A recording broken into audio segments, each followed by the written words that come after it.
Hello, everyone, and welcome to the Park Hill Community Meeting on Safe Outdoor Spaces. My name is Carenza Mabla with the Athena Group, and I am your host for this evening, and really want to welcome you for being here. Thanks for taking the time.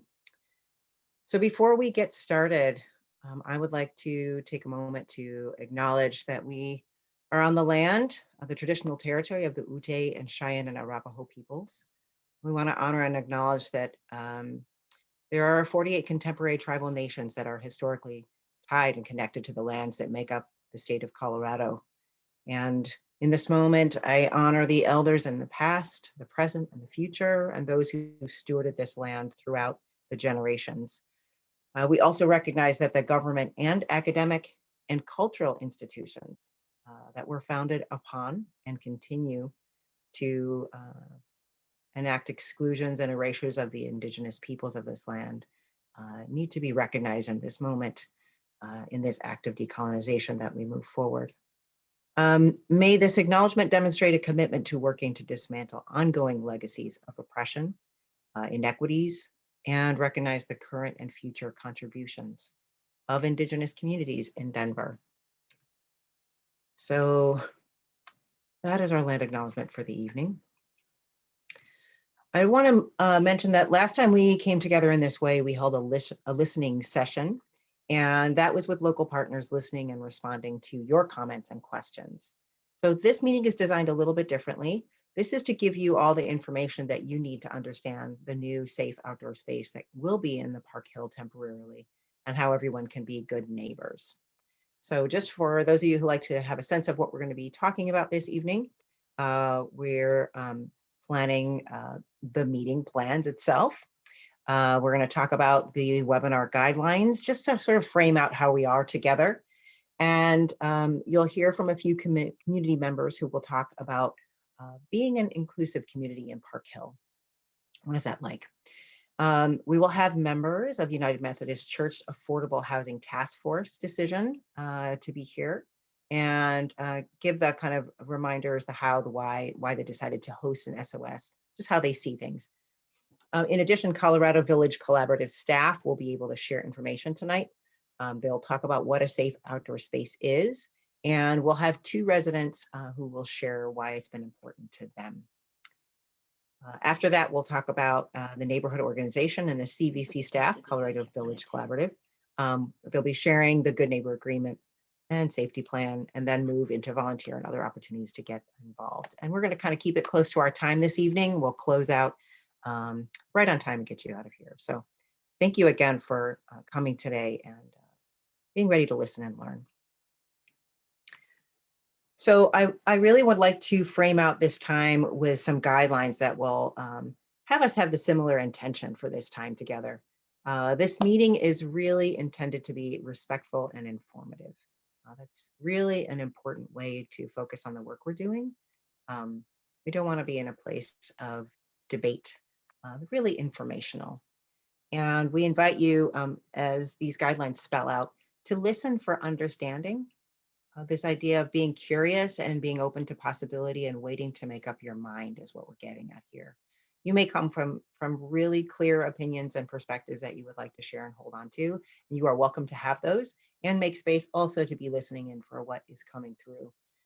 Collaboration really is something that starts to develop when we're curious about perspectives that are different from our own. Please note that there will be minimal, if any, speaking opportunities at this time. We really want to focus on information sharing. The chat is available for some brief help with technical issues only. We will be using the Q&A, and that's where we really invite you to step in and post comments and questions. We want to give a shout out to the volunteers from the church's Affordable Housing Task Force who are on hand to help respond to these questions. So thank you to all of you hardworking volunteers. That's a really important role for tonight. If you want to give input or ask a question, you can also raise your hand. That's something that might be important for you if you're a phone caller or you just want to use that aspect of the feature. Just remember, we may not have the time to invite you to speak. We want to keep it to our evening's focus. There will be time for you later to go to the Colorado Village Collaborative website to get your questions answered if we're not able to get you tonight. So I want to assure you that there's other opportunities to do that. And also, I think it's important to remember that we are a community. So please, let's avoid anonymous participation and add your real name when you're posting in the Q&A if you're not already listed there, if you don't have that prepped. Please keep your comments respectful. Again, we said this isn't a debate. We really want to keep it very human and compassionate in that way. And keep your comments focused on the topic or the question. We want to share space for different perspectives to be heard. So we're not talking about individual people or making it personal. Also, please keep your remarks as brief as you can and as possible as in writing, because we are having volunteers working to get back to you, and it helps them move through a little faster. Please comment from your own experience rather than for the whole group. It would be great to hear what you think your perspective is, so that we really get the diverse experience of all the people who are present, rather than representing a group that isn't here. You don't want to make those assumptions. And lastly, we really want to ask folks to decline from any kind of abusive behavior, no name calling, shaming, comments that are negative about an individual, or getting abusive in that way. Those will not be tolerated, and if that happens either verbally or in the Q&A, you will be removed from the meeting. So, and pretty quickly. So just be mindful that we're here to work together to get to a wonderful outcome for folks to get some information and get to their questions. This meeting is being recorded, so just want to let you know that that is a framework that you're participating in tonight. If you have any questions about how to participate in tonight's session, or something I said wasn't clear, please add that to the chat, and we can address that as quickly as possible. And we can go from there as we move into the next part of our webinar tonight. Have there been any questions that have come through? Looks like we don't have any at this moment. I appreciate that. Yes, when someone says they're from the neighborhood, please ask them to say the street and the block. That makes a lot of sense. Yeah, as you identify yourself personally by name, it's helpful to say where you're from as well. Thank you for that. Okay. So at this point, I'm going to invite our speakers to step forward. First, we're going to hear from Tracy Mcdermott, then Bob Sample. After that, we'll hear from Mark Marshall, and then Ochano Ati. And these are folks who are here to speak about their experience in the Park Hill neighborhood. And so for all of you wonderful folks, you can turn on your cameras and unmute yourselves. And let's start with Tracy Mcdermott. Thank you. And thanks for inviting me here tonight just to talk about the community I represent. I am the current chair of Greater Park Hill Community, and we've been a neighborhood organization in essence for over 60 years. And as many of you know, that Park Hill originally started with a group of neighbors getting together and leadership from 7 churches in our neighborhood, because of what ended up being block busting and segregation in our neighborhood quite some time ago. And they worked very hard to come together to have an integrated neighborhood and to fight the block busting that was going on back then. Over the years, we have been involved in many things to keep a good and sound neighborhood. One of them included joining the fight to keep Denver public schools from segregating. We were part of a U.S. Supreme Court ruling then, and this neighborhood was one of the people to fight on that court case. Over the years, we've been in our building since somewhere in 1960. I apologize for not knowing the date. And shortly after being in that building, we did start our food pantry, which is in existence today, which helps feed over 300 families every single month who are food insecure. We have been active in zoning issues to help protect this neighborhood and help to do the best we can to keep affordable housing for those who can't live in mansions. You may know that Martin Luther King had acknowledged in his speech at Montview Presbyterian about the efforts in this neighborhood for integration. It really was a model for this nation. And I hope today it will continue to be a model of what a community can do when they come together. And I just, I hope to see all of you out in the neighborhood coming to support our new residents in this neighborhood. And feel free to reach out to me if you have any questions at chair@greaterparkhill.org. And I'm going to pass this off to Bob, who's going to give you a little bit more history on our neighborhood as a longtime resident here in Park Hill. Bob, I'm going to give it over to you. Thanks, Tracy. Hi, my name is Bob Sample, and my wife and Barb and I moved into Park Hill, into a house on 23rd Avenue and Birch Street in 1977, 44 years ago. We moved to Park Hill because of its reputation for diversity and its racial integration. Why? Because we have a mixed race family. Because for several reasons, my wife and I had decided to grow our family through adoption. So we have a daughter who's Black-white, was born in Pueblo in 1970, and our son is Black Vietnamese, and he was born in Vietnam in 1971. There were many, many mixed race couples and lots of mixed race adoptive kids in Park Hill in 1977. There were also lots of Black families living next to lots of white families. When we went to the local stores, we could never tell what the parents looked like by looking at the kids. Our kids went to Park Hill Elementary, Smiley Middle School, Stedman, and East High. All of these schools were naturally integrated at the time. Park Hill had large houses next to small houses also. So we had wealthier people living next to less wealthy people. In our own house, we paid $49,000 for our house in 1977. It's worth a lot more than that these days. Integration in Park Hill wasn't accidental. In the 1960s and 70s, a coalition of churches and individuals continued to work to fight blockbusting, as Tracy has said.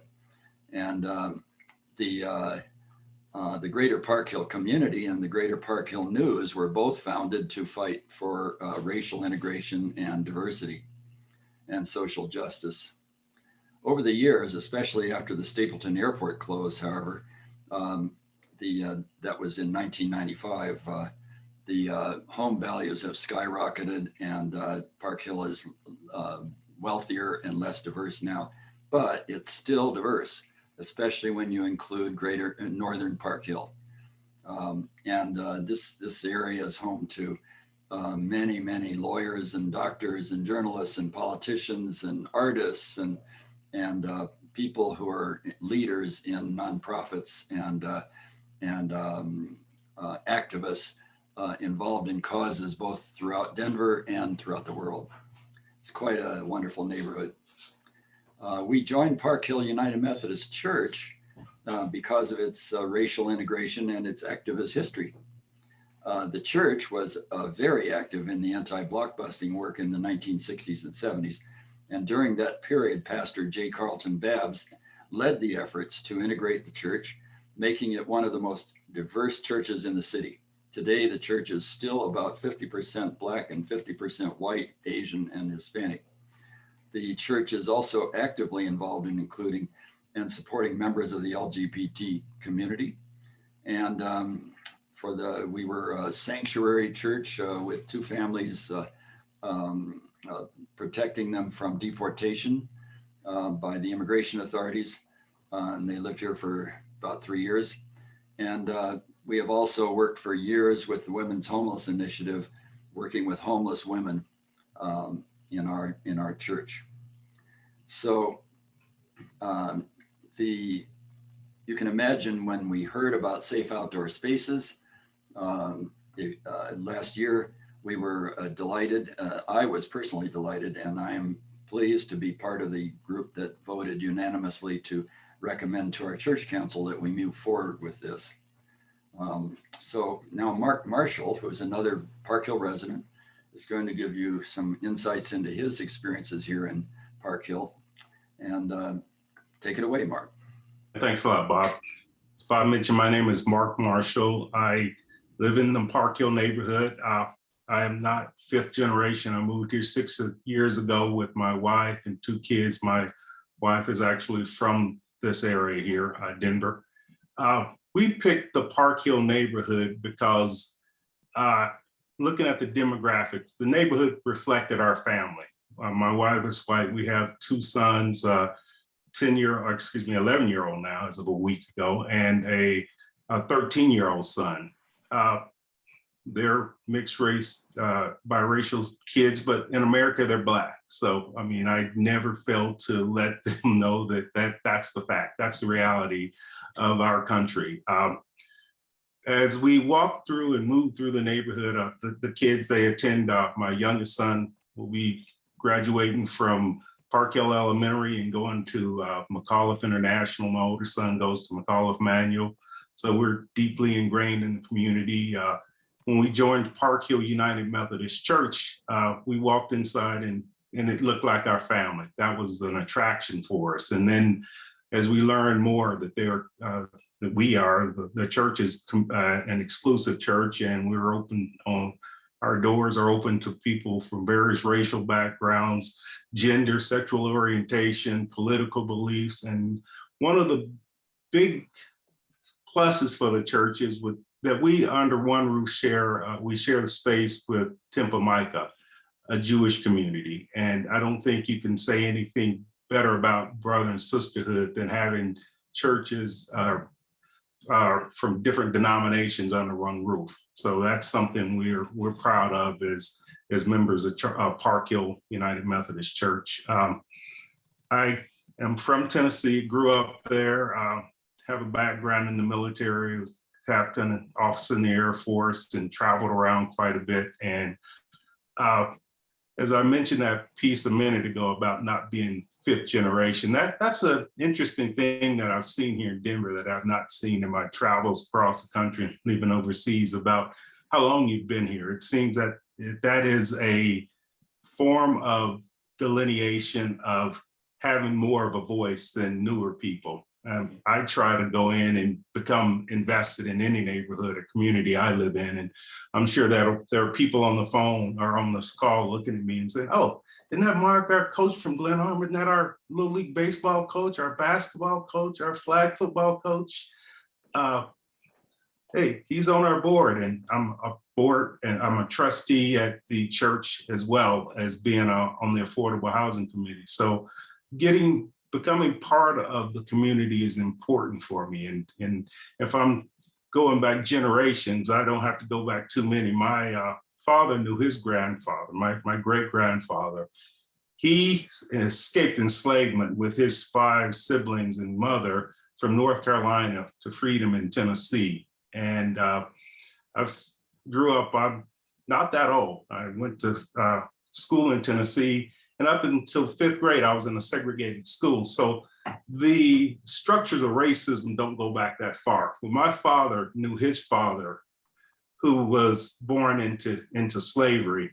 That gives you a sense of the timeline that we're operating in under some of the structural racism that we experienced in our country.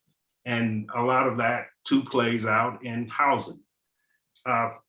I don't know if a lot of people know, it's starting to become more of a known fact now, but the federal government played a huge part in segregating neighborhoods, creating redlining, ensuring neighborhoods that were majority white, and creating exclusive zoning policies and restrictive deed covenants to prevent people of color from moving into certain neighborhoods. That separation created a long-standing platform of racial segregation based on not just race, but income. So if you were Black or brown and segregated to one of these neighborhoods, the price of your real estate would be far less valuable than a white family. And the way that plays out over time is the creation of wealth. And we tie this in, I think, to what I'm going through with this on the homeless piece, is that a lot of people become homeless not because the fears that you hear thrown around about people being drug addicts or addicted to alcohol or having mental illness, if you look across your community, we can find people on our blocks who are stably housed who suffer from some of these same issues. What the causes of homelessness are they're deeply rooted as well, and they go into things like the main reasons for homelessness are lack of affordable housing. We just don't have enough affordable housing. We've seen prices spike over the last decade here in Denver. I would say, I think for a period of about 6 years, there was a 10% increase in the cost of housing during that period of time, year over year. And just last month, I saw a statistic that housing costs increased by 7%. When you got housing costs appreciating at that rate and people's income appreciating and labor wages increasing maybe 1% a year, there's a imbalance there. So a lot of people are forced out of their homes for lack of affordable housing, lack of income to support the housing costs, or rising housing costs, medical emergencies, people escaping violence at home, and impacts of racial disparity. I know about this because this is the field I work in. I'm a professional in affordable housing development and have been for 25 years. I see this SOS campsite on our property at the church as an opportunity to welcome in a group of fellow citizens of Denver here who are experiencing hard times and are having difficulties and are looking to become stably, to get back on that path to being stably housed. So that is what I want to say about my experience around the neighborhood and association with SOS. And with that, I'd like to pass it on to another colleague and community member, Agano Oti.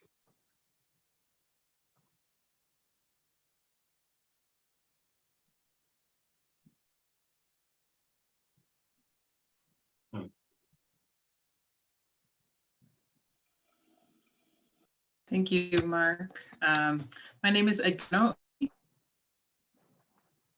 and have lived in a lot of different places. I lived on Cremeria Street, lived on Oneida Street, I've lived on Poplar Street, I've lived on Eudora Street, and I currently reside on 1800 block of Ivy Street. Growing up, I'm an East High School graduate, so shout out to all the angels in the house. Also went to what Phillips and now is Odyssey something or other. I can't exactly remember the full name. Spent a lot of time at Hiawatha, used to be called Skyline Rec Center, at the Park Hill Library, at the library on Holly. So Park Hill is a neighborhood that is near and dear to my heart. For the last several years have seen this neighborhood shift in terms of demographics and diversity. And so when the opportunity for the SOS Village to come to Park Hill came about, I was excited. As a woman, excited. In one move, our neighborhood. But as we consider that, I want to really hone in on a couple of sentiments that I heard from the first call that were a bit concerning to me. And some of those sentiments signaled exclusion, that Park Hill is a neighborhood that for some, but not for others, that if you are a property owner or you have money to be here, then you can be here. Park Hill that I've been, and that's not the Park Hill that I want to foster. Instead, I'd love to foster a Park Hill that encourages a culture of belonging, and that, take into account whatever some of the fears or concerns that we move these to this to a place of being able to build bridges, and that we have opportunity to advance equity, and that we see the humanity in others. As a part of building a culture of belonging, we don't do that just in a silo. We don't do that alone. We actually do that collectively and together. So I jumped at the chance to sign up can I support? How can I, be of service, whether that's cooking meals. I worked with folks experiencing homelessness for several years, so I provide a number of different services if that's helpful, or also helping to support other neighbors and thinking about how to support this culture of belonging. And so everyone who is on this call, but particularly the folks who live in Park, we reach our hands out, and that we extend a welcome to folks who are coming into this neighborhood, and we shift into creating that culture of belonging, because who doesn't want to belong? Who doesn't want to have a place that they can call home? And this is one small way, one small piece of being able to advance that. It may not necessarily create all of the equitable results that we want to get to, but it's one way and one small step. And so I want to encourage folks to sign up where the opportunities become present. I think that Kwika will be talking about those later, that we, again, foster that culture of belonging that has nurtured thousands, millions of people, and that we do that for this community that's coming into our neighborhood soon. And Mark, I'll pass it back to you. Thanks, Ageno. And the other speakers, if you wouldn't mind turning off your cameras, and then Mark will just have the floor. And for those of you who might have a slightly low bandwidth, it also is helpful for those folks to be able to be heard well. Thanks again, and thanks, Corinza. I am here to talk briefly, very briefly, about our decision to move forward with the SOS initiative at our site at Park Hill United Methodist Church. But first, I'd like to read our mission statement. Because Christ calls us to love all people, we live our faith through discipleship, diversity, acceptance, social justice, and mission.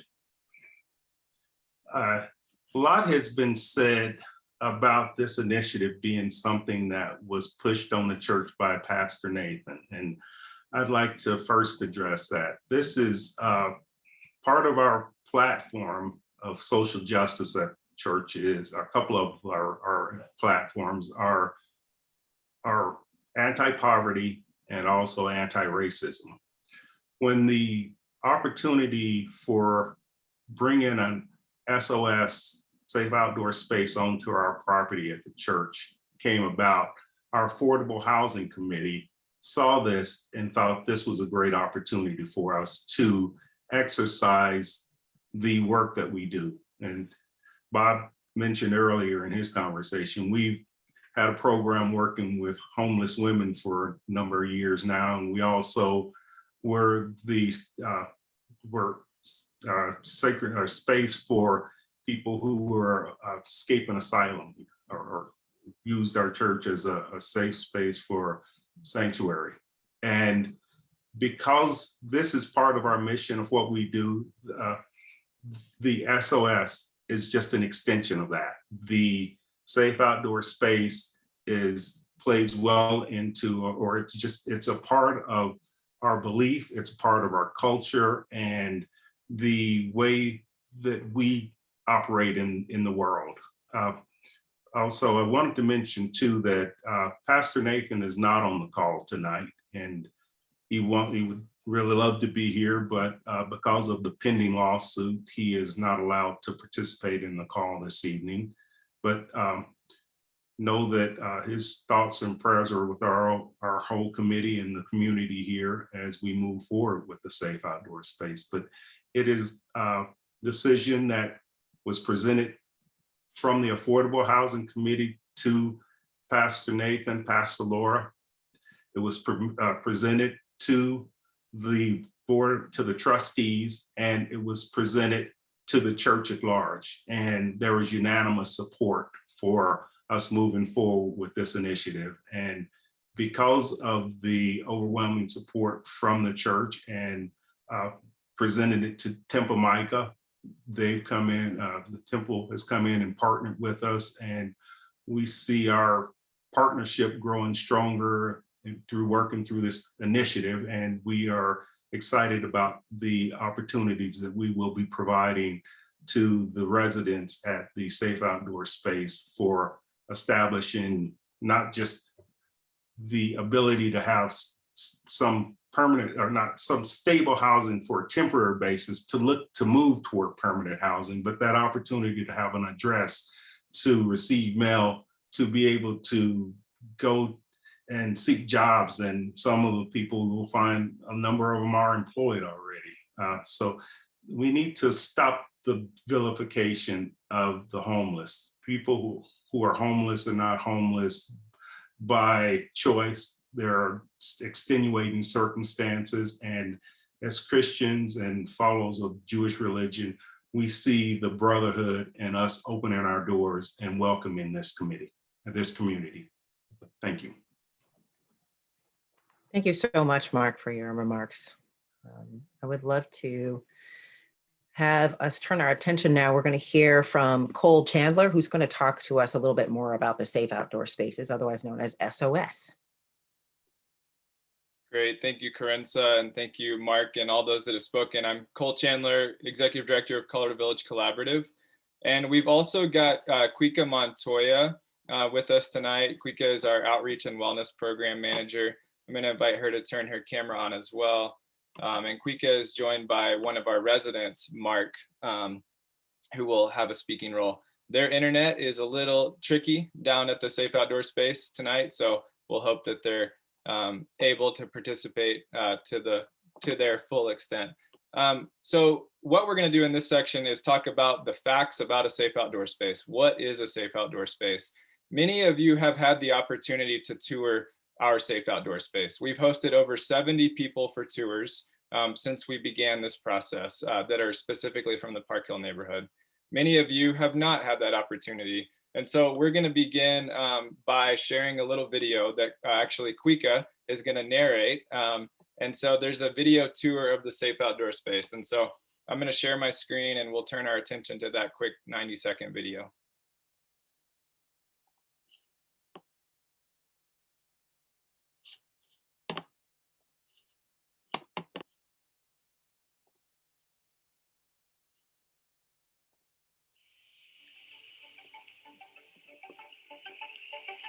Hi, I'm Cole Chandler, Executive Director of Colorado Village Collaborative, and we're in CVC's Safe Outdoor Space today.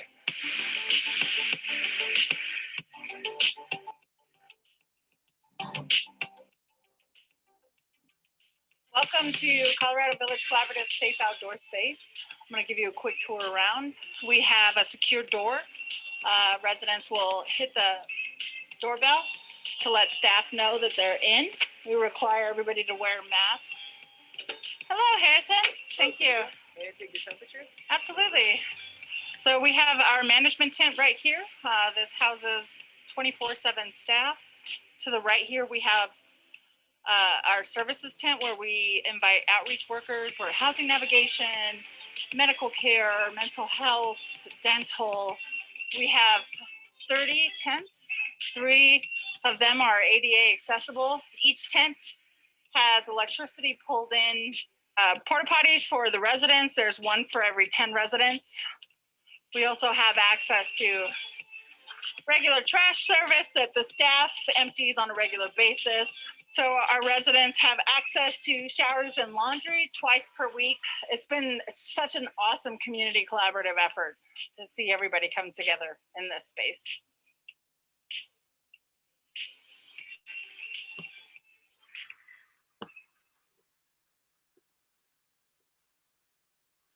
All right. Now I'm going to jump into a PowerPoint as well.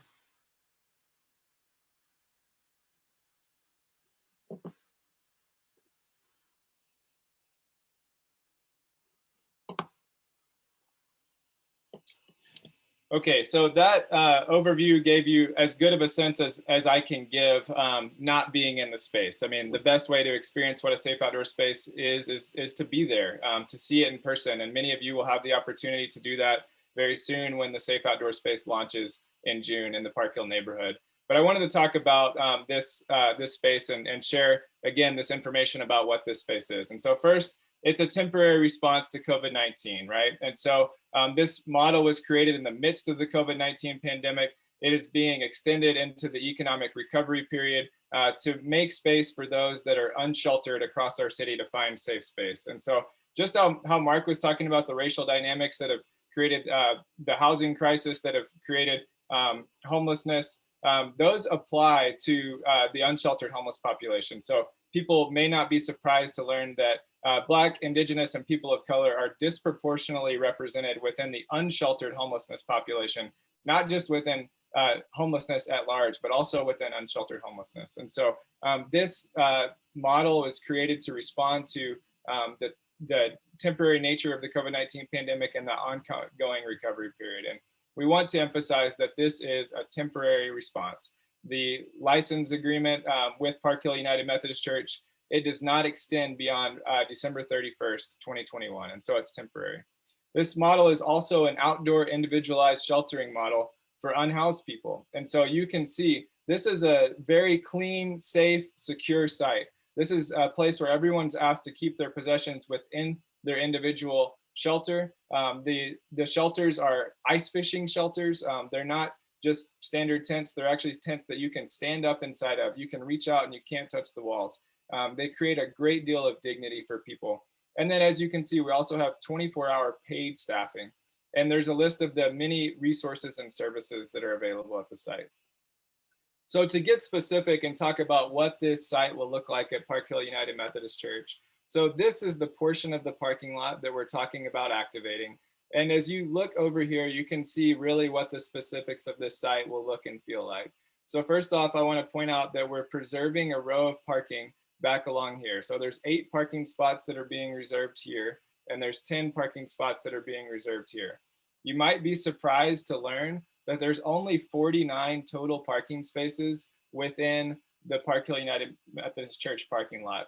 And the church has well over 400 members. So this parking lot has never been large enough for everybody to have a space. And during this time, we'll be taking away 31 of the parking spaces, but certainly not taking away all of the parking spaces. When we originally proposed the model, we talked about 45 shelters and a max of 50 people being served in the site. Due to conversations with the neighborhood, questions about how that number of people would fit in the setting, we've made a reduction. And so we're talking about 33 shelters and a maximum of 40 people. As I mentioned, there's still 18 parking spaces reserved. One of the other things that folks have asked questions about is where will the smoking area be located? We have a designated smoking area on the site. And so we've heard from children, from families in particular, that they want to make sure that the smoking area is as far away as possible. And so we have located the smoking area in a place that it's more than 80 feet from any neighboring residence and from the church building as well. It is very far away from the Children's Center, which is the entrance is located over here along Forest Street. And so we located this in an area that it will be more than 80 feet from any entry. We've also located the entrance of the site right here. So as people are coming up to the site and ringing that doorbell to be let in by staff, there won't be people waiting out on the sidewalk. They'll be able to stand right there to wait to get in 24 hours a day. People have asked about our resident selection process and what that looks like and what our screening process looks like. And we've created a screening process that screens out sex offenders and those convicted of violent crimes within the last 5 years. But this is a multiple step outreach process. It does not involve people walking directly to the site to receive services. It involves outreach workers through the Denver Street Outreach Collaborative, which includes Colorado Coalition for the Homeless, St. Francis Center, Urban Peak, going out and doing outreach into the community. And so they go out and do that outreach, and then they do the potential resident screening. So they do the sex offender check, the background check, and they make sure that people are willing to follow the community agreements. If all of those things clear and we have an open spot, then a referral can be made from Denver Street Outreach Collaborative to that 24-hour CBC Safe Outdoor Space line. And then relocation assistance is provided so that people aren't walking up to receive services, but we're bringing people into the site. Once someone arrives, they do intake through the Homeless Management Information System, and they sign a use agreement, agreeing to live by certain guidelines and principles within the community. And so an outline of what those guidelines and principles are provided here. Ultimately, we're asking people to be good members of the community. We're asking people to promote safety. This model is about safety. It's called a safe outdoor space. That's the very first word. That's what it's all about. It's about providing safety for our residents. And that happens through the management, through that 24-hour staffing model, as well as through residents taking ownership of their community, which is, I'm sure, something that Mark will talk about. Residents want this space to be safe. They want this space to succeed. This space becomes a space where they can then begin to take those next steps in their lives and in their journeys. And so our staff is really responsible for the upkeep, the accountability, enforcing the guidelines, and making sure that services are delivered in a strong way. And so with that, I'm going to turn it over to Quika and Mark to share about how this model is actually working in real time. And so Quika is going to share a bit about the success that we're seeing, and we're going to allow Mark to share some of his story as well. Thank you so much, Cole, for the very informative presentation. And thank you to the community for allowing me to be on camera and tell you a little bit about some of the successes that we've been seeing in the safe outdoor space. It has been a flurry of getting people connected to services, including health screenings, mental health screenings, housing case management. In this crazy affordable housing crisis that we have right now, we have been able to move 7 people into longer term sheltering options, 5 to our tiny homes, 2 to permanent supportive housing. And we have a whopping 5 people connected to housing vouchers right now that are on waiting lists for an available unit. So when typical housing wait lists are 2 to 3 years long right now, to have almost 12 people total connected and on their way to more permanent housing solutions is a huge success. We've had over 180 different types of case management appointments. This includes housing, medical, mental health, dental, employment opportunities, life skill opportunities, connecting to technology through the Denver Public Library per se. We've also held true to our commitment to public health. We've had 4 separate testing events for COVID-19 during our operations at Capitol Hill, and there has been a 0% prevalence rate of COVID-19. We recently had a vaccination event where we vaccinated 32 people of our safe outdoor space. We've also have 12 residents actively either looking for work or currently working. And one of my favorite success stories is sitting right next to me. And I want him to share in his own words what the SOS has meant to him and his life and his future. Hi, okay. I'm Mark Montez. Nice to meet you guys in Park Hill. What it means to me is when I came to the SOS, I came here, I didn't know what to expect. No, I didn't know what it was about, but I got in, did my intake, did everything, had people around me, they talked to me and they told me there's things that we can do. And then they started gradually then hooking up people that I needed to hook up with to get myself back on track. And so now to get myself back on track, I had to find myself, which I met the MAC person that came out here, and I had to get with my MAC, therapist, all that together. I did that for myself now. But whatever resources here, I use. And I hope everybody else uses the same. But we're not all the same people. We can't just force them. But mine, I got a job through these 2 right here, Cohen and Quika. I work downtown. I work for the Purple Shirts. We clean them all. We clean certain areas. We got a whole lot of things going on right now. We're going to open them all back up. There's all kinds of things. And then now I'm already working with my MAC doctor, MAC counselor, and then I'm working with South Street at the same time for housing. And then I got called St. Francis that I'm working with housing too. So I have 4 people that I have 4 different ways to go. But I have to see what's going to fit me so I can still work at the job I got. Because I don't want to lose my job. My job is very lovely. So, And 3 months. okay, now the housing opportunity today, it came up when Brittany Jones is my MAC doctor and my caseworker. So when she offered me to go in an MAC building, their housing, but their housings are all full. They have their own apartment buildings they own. Now she goes, well, we can do this other one. You got to live with like 3 other people in a room, and I didn't want to go that route. And I was like, ain't there any other route? She goes, yes, there is this one, but I submitted your application. And she goes, they want to set an interview. So on next Friday, I have to be over there with her. She's going to pick me up from the SOS camp and take me over there. And then she's going to show me the one in Inglewood and the one on 14th and Spear. They are going to allow, but the one on 14th and Spear is only a 3 months waiting list. So they are ready to get a lot of us in there as soon as possible.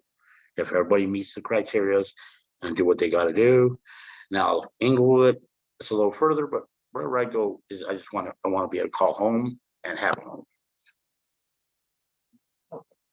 Well, my hope is like, I mean, I don't mind telling my story. I'm going to be in the, I'm sure, well, Cole, I'm going to be in the Westwood next week on the front page, that. Denver Post has their photographers, so that's another whole thing I got to do. But thank you guys. But like I said, I love these two. They gave me they didn't force me to do what I had to do. All they do is gave me the helping hand. That helping hand was like God touching you, saying, "Hey, move on. You can do this. Whatever happened for you to go through what you did, you made it through this far. Do the next step. Show me. Be proud." That's why I want these two to be proud of me, and I'm going to make you guys proud. So I love you guys. I love you all. Thank you, Mark. Thank you. That's why he's my favorite. All right, Corinza, we'll turn it back over to you. Thank you. Thank you so much. Thank you, Mark, for sharing your story. That's really powerful and very moving.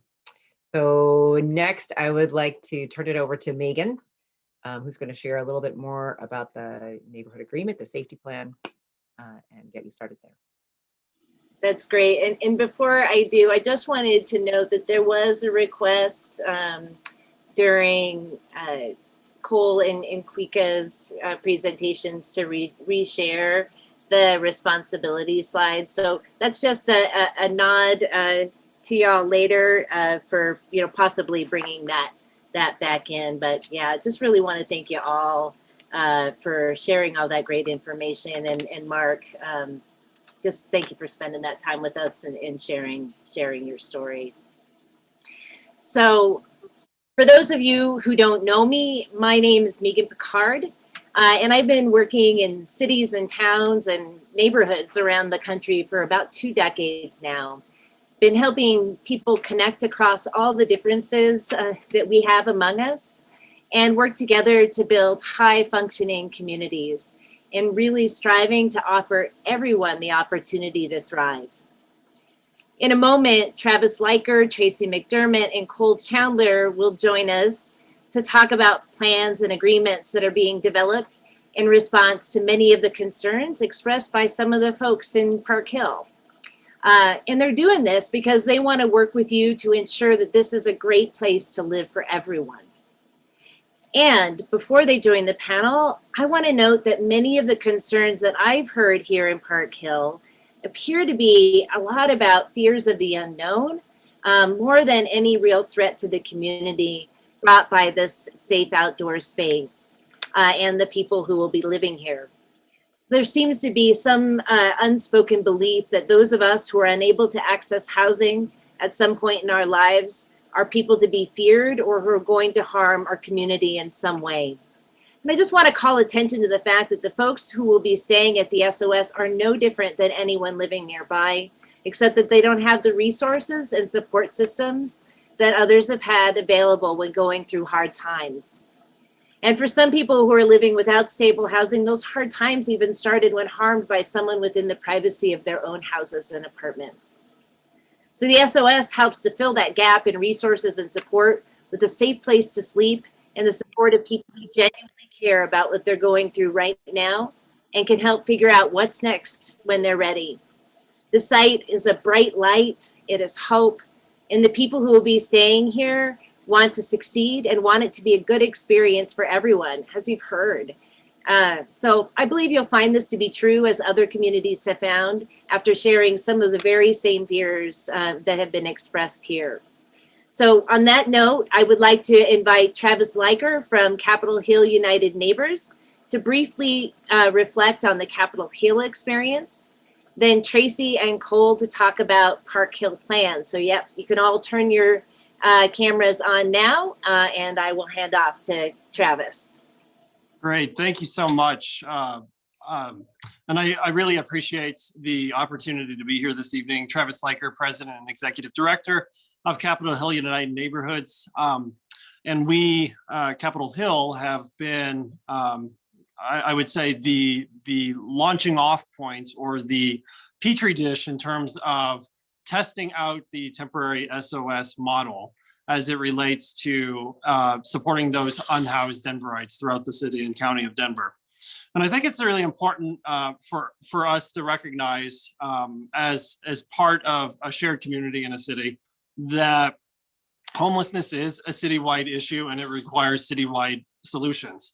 And while temporary safe outdoor sites are one component of supporting those who are unhoused, it's not the only component. And my organization, as well as many other organizations, including the Park Hill Registered Neighborhood Organization, are deeply involved in working with city leaders ranging from Denver City Council members to the mayor's office to provide comprehensive solutions to addressing the homelessness, seemingly surge in homelessness in the city and county of Denver.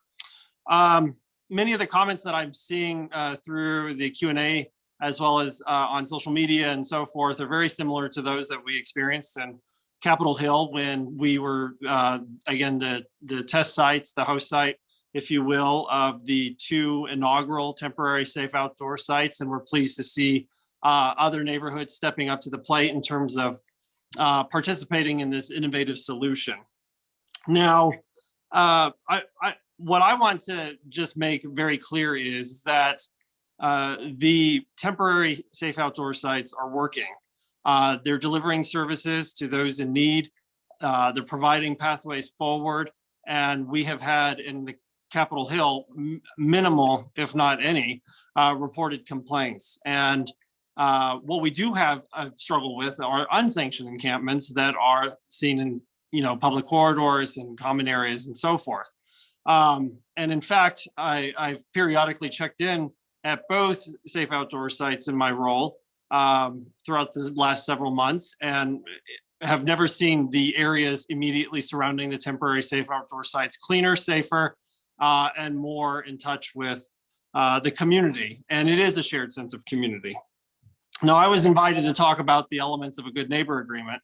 And for those who are here tonight and aren't familiar with what a good neighbor agreement is, it's a very common instrument in neighborhood policymaking in Denver. And you'll see good neighbor agreements as part of liquor license discussions or new restaurants, or even Chun, Capitol Hill United Neighborhoods, is the being held accountable as it relates to our own property that we have on the north side of Cheeseman Park via a good neighbor agreement. And it's 15 pages. It's one of the longer good neighbor agreements that I've ever worked on.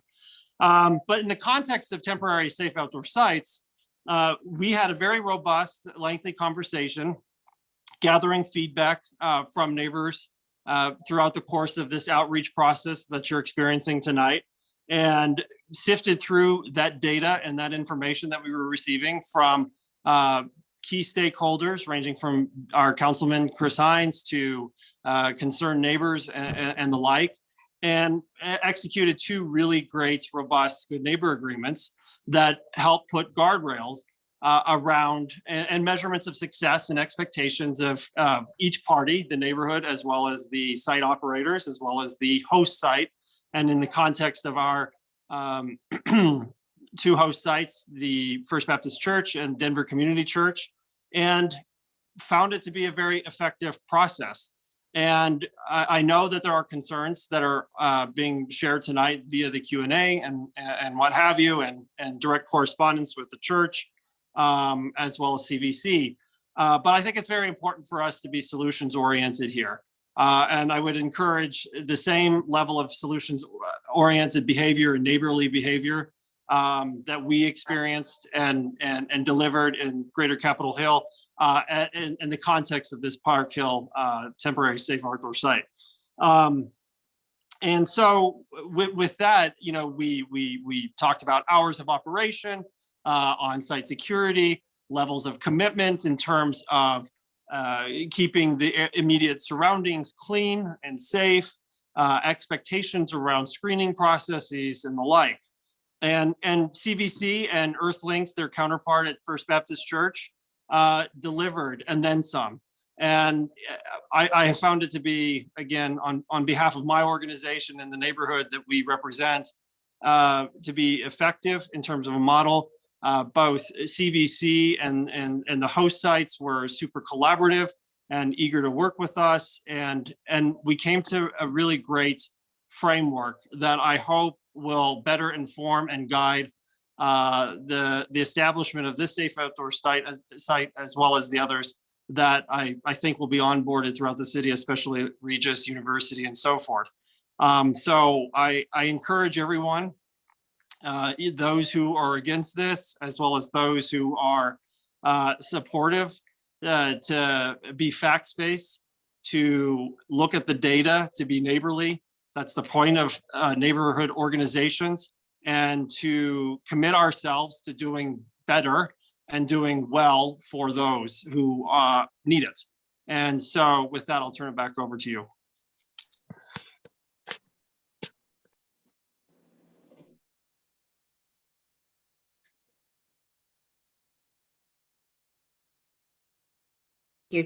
Thank you, Travis. Next, we're going to hear from Tracy. Sure. Thank you. And Cole, I mean, if you want to step in here while we're talking about the Good Neighbor Agreement, feel free to do that. So just update everyone on this. First of all, thank you to Travis. He's been very supportive of our process with Greater Park Hill and has been very helpful with tips. And I greatly appreciate his mentorship on this coming to Park Hill. So thank you, Travis. And we actually borrowed Capitol Hill United Neighbors Good Neighbor Agreement to be the starting point. That has gone out to well over more than 100 neighbors have been reviewing it. I expect to be able to get, with that input, a draft back to Cole, I'm hoping by the end of this week. And please know that, you know, there may be things in there that may be undoable for the camp to agree with. And I hope that we can all be understanding of that, work through that process and come to an agreement that's fair, that's good for the neighbors and good for the new residents and this effort. And concerns that are happening. I see a lot of people in the chat wanting to help, and I think that's fantastic. And I know Cole will probably talk more about that. But please be assured also that Greater Park Hill community, we have many volunteers heading up a few efforts right now that I believe we're never going to have to implement this anything in the Good Neighbor Agreement. So Cole, I'll let you step in here if you have something to add. Great, thank you so much, Tracy. So just want to highlight on the screen here what the process has looked like so far. As Tracy mentioned, the draft has been shared. It's been collecting information from neighbors, and Greater Park Hill will be sharing that back with CVC, and we'll continue negotiations. That being said, you know, we have heard you. We have heard the things that neighbors have brought forward. And so I just want to share some of the very specific details that we have already incorporated into our operation plan as we move forward on this site. So one of those from the very beginning was I shared that we've already reduced the number of people that we're serving. So max 40 people. We originally proposed 50. Now we're talking about a maximum of 40 people. We have also revamped our resident selection process and screening criteria. And so we will beforehand, before anyone ever comes to the site, do sex offender checks and criminal background checks. The way that process has been developed, the internal procedure and protocol for that has been through legal analysis, expert housing policy opinions on how to develop that policy. And so we have come to a policy that we feel good about executing and operationalizing within our site in order to promote the safety of our own residents, our own staff, the children at the Children's Center, and the broader neighborhood context. And so you can see those specific items that have been laid out. There's been concerns about drug and alcohol. And so we have specifically put into the use agreement, into the resident responsibilities, into our operation plan, that there will be no drugs or alcohol on the site or in the neighborhood, and no trading or selling of substances. So that is going to be what people agree to in order to live in the space. Security continues to come up. And so there's a few specific steps that we've already taken in partnership with the church, in partnership with the Children's Center, to advance security. One, a permit has been submitted by the church to repair the playground fence that surrounds the site. Now, our residents are going to be prohibited from interacting with the playground at any time. Our staff is going to walk the playground every morning to pick up any debris that may be there. But the playground fence is going to be repaired. We are going to be installing security cameras that overlook the site. If you've been on our Facebook page at CBC, you may know that we already have one of these security cameras because we've posted videos of what a quiet, nice, quiet, safe morning at a safe outdoor space looks like to give people that idea. But we will be installing security cameras on the site. And then the commitment that we've made, in addition to the 24-hour staffing that's around the clock, that's enforcing the procedures of our site, building the culture, building the relationships. We have hired private security personnel for the first 30 days. We're going to evaluate the need for it on an ongoing basis, but we've paid for that contract for the first 30 days to provide security 7 a.m. to 5 p.m. Monday to Friday around the campus. They're not going to be within our site. They're going to be around the campus, ensuring safety. And then some of the items that Tracy was mentioning that we're continuing to work on with Greater Park Hill, a neighborhood beautification campaign and effort to walk the direct block surrounding the site. The church is working on creating, with lots of volunteer support from surrounding neighbors, an SOS ambassadors program that will do broader neighborhood safety walks even than what our staff will commit to. And so we are focused on being a force for good in this neighborhood. And then finally, there have been questions about how do we get in touch with CBC? What do we do if there's a temporary encampment that pops up unsanctioned somewhere? And so there's the CBC 24-hour staff line. You can call that at any time. We aren't magicians. We can't resolve every single issue, but we'll be good neighbors and we'll work with you to do that. There's the CBC office line. There's the Denver Police Department District 2 non-emergent phone. And anytime there's an emergency, please call 911. And so these are some of the specific things that we've been doing to advance safety in partnership with you as neighbors, as we've listened to you, as we've given over 70 people tours of our site, as we've engaged in conversation with over 600 people during this process. This is what how we've been boiling this down. And these are the specific items that we've landed on.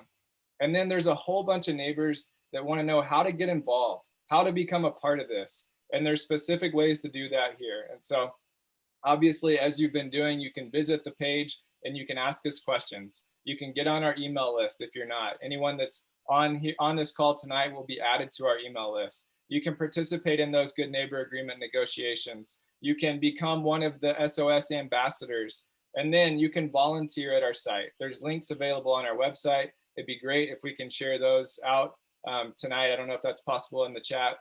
There's opportunities to share meals. There's links available for that on our website. And there's an Amazon wish list and links available for that as well.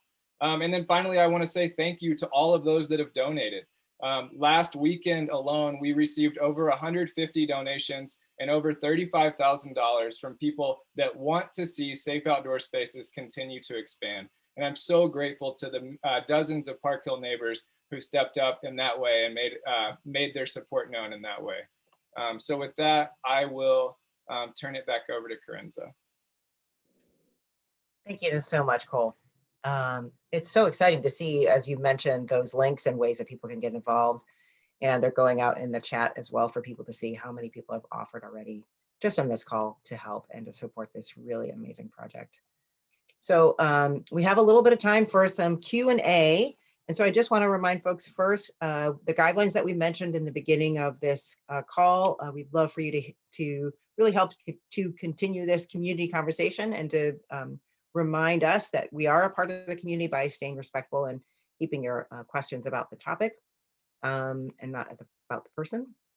And also, if you have not already put your name up when you're putting your question on there, please make sure that you do that so that we can identify you.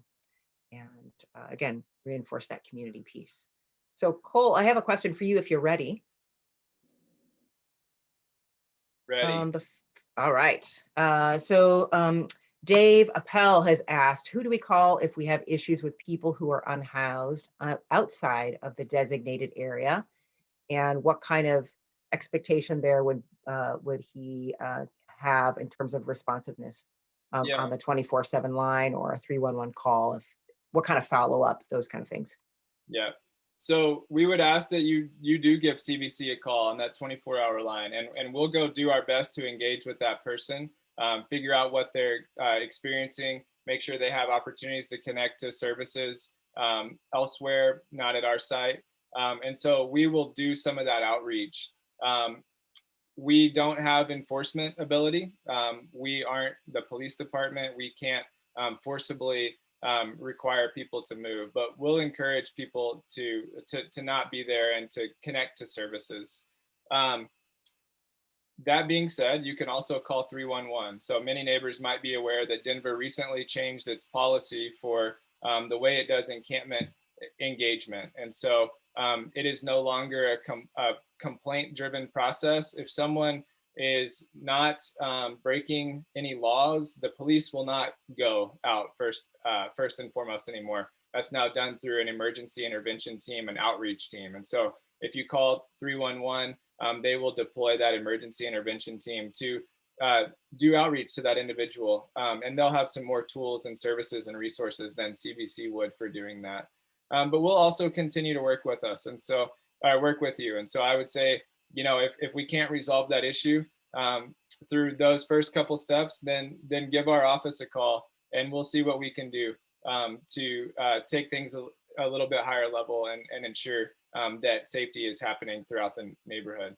But the reality is that we have more people sleeping on our streets than we've ever had before.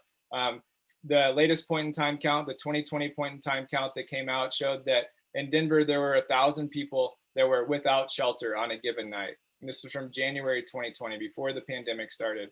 But that same count nationally showed that for the first time since that count began, there were more people unsheltered in our country than there were people sleeping in emergency shelters. And so the systems that we have created are busting at the seams. There is more need than ever. As Mark talked about earlier, this housing crisis is many decades in the making, and it's affecting Black and Brown communities disproportionately.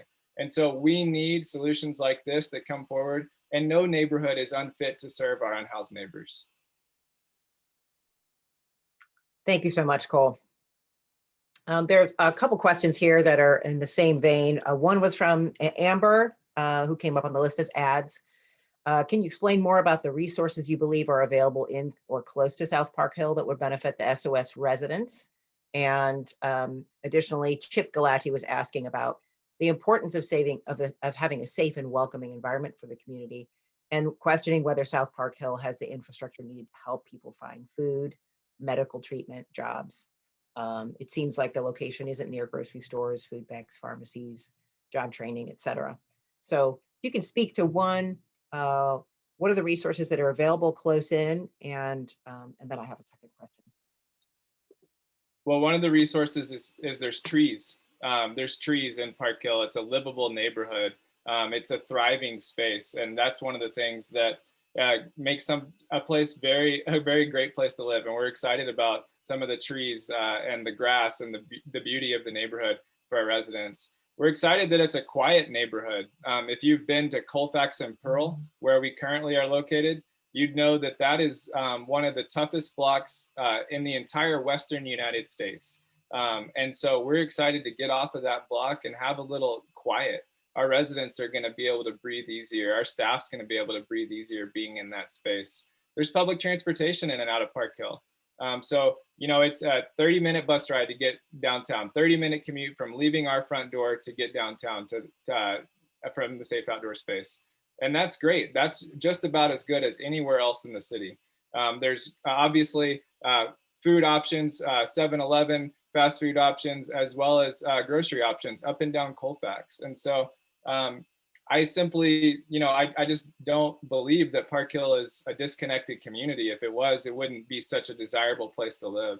And so we're excited about the opportunity to have our residents move into such a great space and have access to the resources that so many of you are able to enjoy. Thank you so much, Cole. Amber also asked if we could post the Good Neighbor Agreement on the website, and also if we could repost the agreement slide so that people can see that one more time. That would be most helpful. Chip also asked, is the CVC exploring or have they explored other possible locations that might prove more beneficial for the residents? And when I hear more beneficial, I've already heard you explain that Park Hill is safe and welcoming, a place for kind of quiet, reconnecting to a sense of really safe and very community focused living. What other places and location might prove supportive? We've looked at a lot of locations. I think that every neighborhood is a great place for people that are experiencing homelessness to live and to have safety and to have homes. So, you know, I'm not sure. We've looked at lots. We have another site that's launching at Regis University. We're not looking for alternatives to Park Hill United Methodist Church right now. This project is moving forward and it will be launching in June. Yeah, I wondered if I could interject. I was noticing a number of questions around COVID, and I don't know if I can put her on the spot now, but Sarah Rowan is one of the attendees, and she had some really useful information, I thought, about COVID. And I thought we'd at least check in with you, Sarah, to see if you might be willing to share a little bit of that information with everybody else here. Of course, now I say that and I'm not seeing her showing up on our list anymore, so we might have missed her.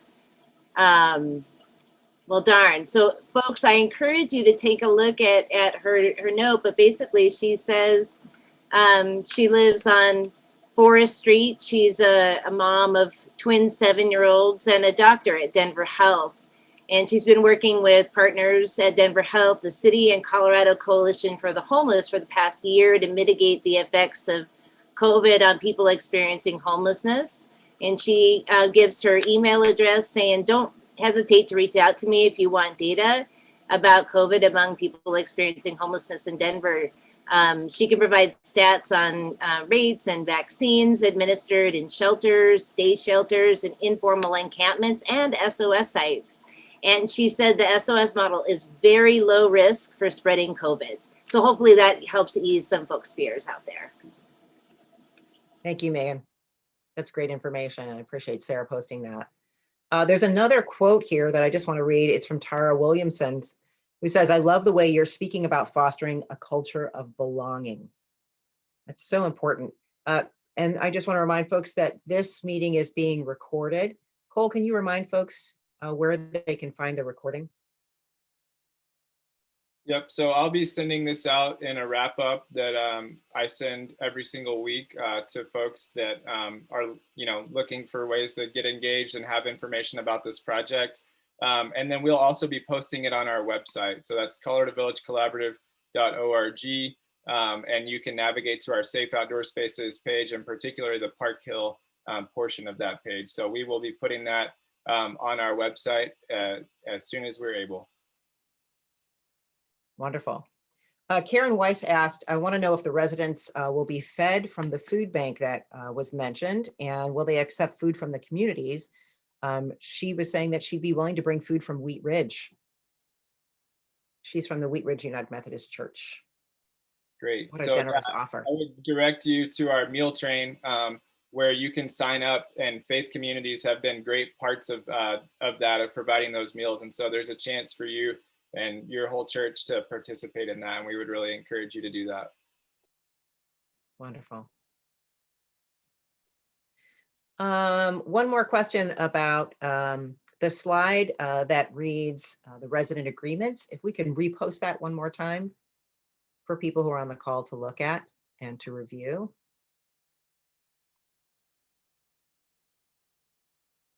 And I think this is a good time to talk about volunteering, and I'd love to bring Quika back into the question. Before I do that, I just want to share one of the comments here from Meg Conley.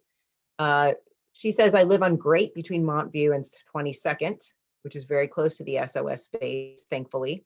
And I'm so glad we'll be able to walk over easily to support the church and CBC. My family's so eager to help and feel this is an opportunity we don't deserve. I have 3 children, 12, 9, and 3. Volunteering with the church and CBC is going to be a whole family effort. So, Quika, can you tell us a little bit more about the volunteering opportunities that are available?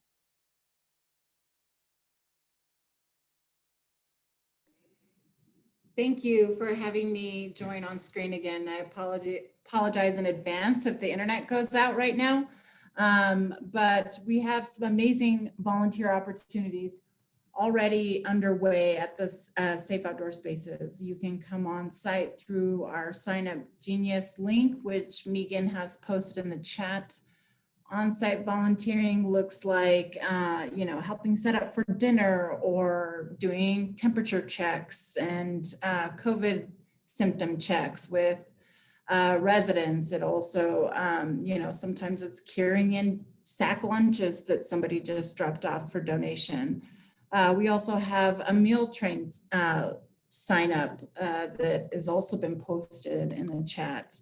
And that's where you can, make a meal for up to 40 people. You can support a local restaurant to feed up to 40 people. And then there's also other wish list items that maybe aren't included in our operational budget that we would still like to get purchased. And that's via the Amazon link that Megan also shared. But also, I would love to just say that we have gotten such a great outpouring of support about wanting to be involved and community. How do Park Hill neighbors get involved in supporting the SOS? And so our great partners at Park Hill United Methodist Church and Temple Micah are going to be creating other opportunities besides direct on-site volunteer support. And they will be creating their own sign-up link. There's going to be an SOS ambassador program, which will do a lot of neighborhood walks, neighborhood trash pickups, also just, getting to know neighbors as they're walking around town. There's also going to be some coordinated meal entry if you can't make a meal for up to 40 people, or you can't purchase a meal for up to 40 people. They'll be creating opportunities to get together and make meals as a community together and or participate in a joint meal delivery. Those options will be sent through the Park Hill email address, and off the top of my head, I don't have it in front of me, but Megan will post it in the chat as well. And what we'd really like to do also is it really build community and not have it just be the SOS residents and Park Hill residents. So we are working to come up with a whole new volunteering opportunity, being inclusive with the neighbors, sharing the neighbors' gifts. So I've had, a podiatrist offer to come check out residents' feet, or say you're a social worker, or you own a landscaping company. We're collecting all that. I know Tracy Mcdermott with Greater Park Hill Community has been collecting some ideas for possibly some community events as well. So maybe a movie in the park or something that all the residents of the community can do together. And I know Ageno OT, who, love you, Ageno. she was one of my mentors. So I really appreciated her voice on this call. You know, Agena wants to do walk and talks and come on site, and she's got a ton of opportunities or ideas that we'll all be able to collaborate and coordinate and really try to build an inclusive community where we're all one Denver community. And I'm really looking forward to seeing a lot of those volunteer options come forward. So keep your eyes peeled. Thank you so much, Kuika. So I want to point folks back to the website again, which is coloradovillagecollaborative.org /safe outdoor spaces. And you can find out more. You can find the recording for this meeting there. And there's many ways to stay in touch for additional questions. I want to thank you for your time tonight. We're going to wrap up just a little bit early and respect that you spent a lot of time with us this evening to hear about this special opportunity to help our neighbors and to help Park Hill really come together in a place of interconnectivity around a shared vision for strong communities for all people. So again, thank you so much for being a part of this, and we send you off with a great night. Thanks again.